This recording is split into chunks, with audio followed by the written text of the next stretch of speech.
going on, Jerome's? It's starting to feel like football. It's fantastic. First open practice to fans on Saturday.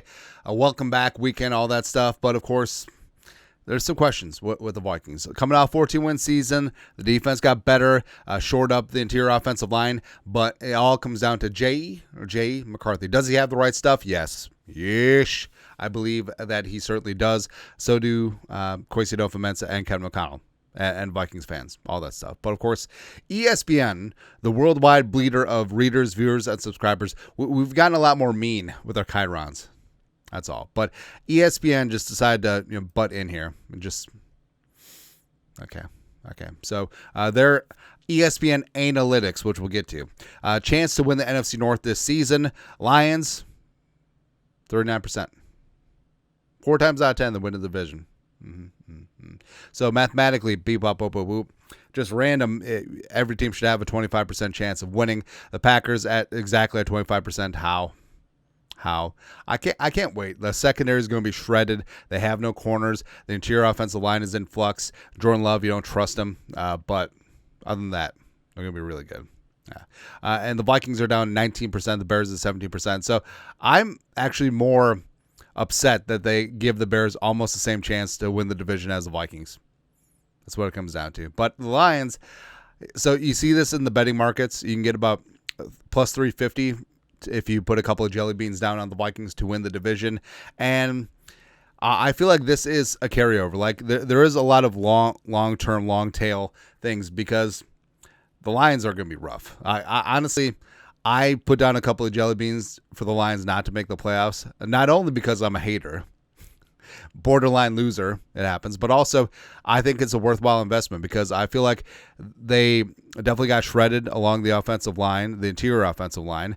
They lost 8 coaches, including Aaron Glenn and Ben Johnson, as well as the defensive line's already got issues. All right, Lee McNeil recovering from the ACL, Onwuzurike out with an ACL.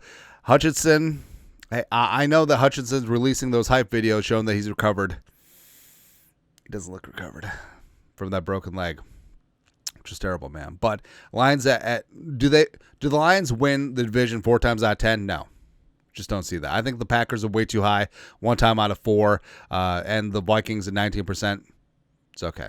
It's okay. Again, we always talk about pointing this up because the haters and the losers, because we want documentation, because they're going to change things up.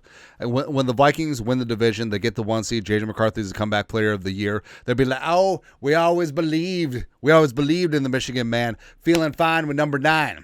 No, you're not going to get away with that. Like we need, this is freezing cold takes, Asia edition. It's going to be good.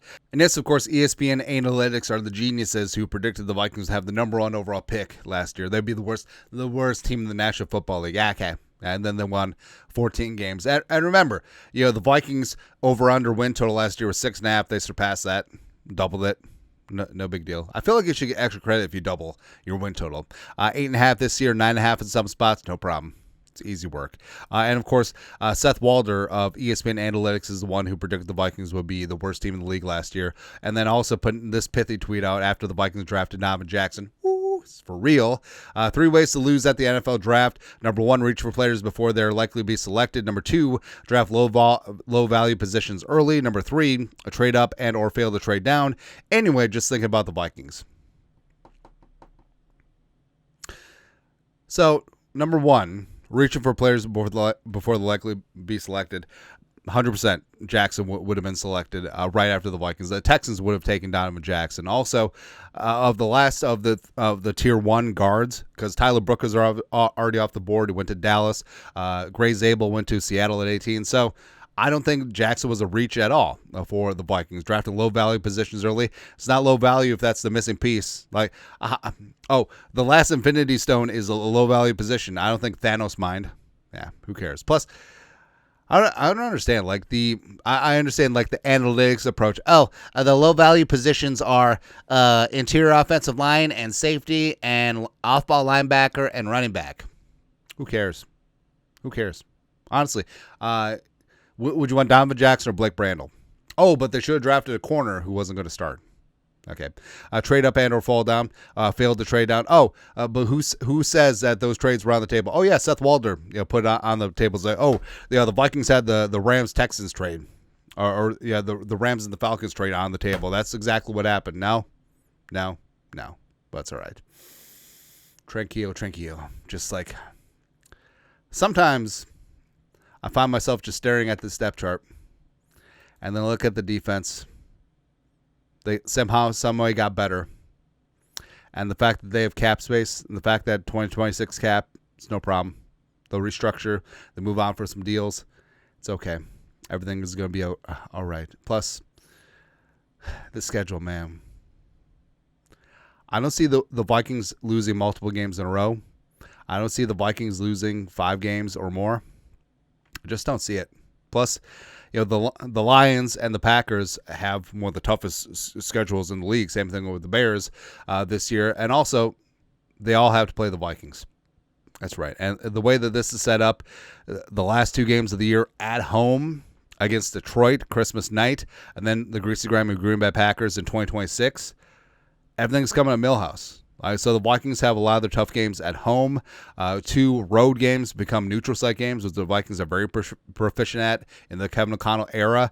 And I think we're good to go. I seriously think we are. The Vikings are going to be the driver's seat.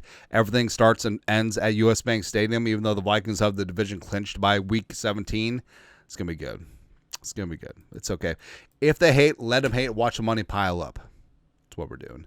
Anyways, your thoughts, our thoughts. ESPN, the worldwide bleeder of readers, viewers, and subscribers. We need to trademark that. Yeah. They don't believe in the Vikes. Shocker. Let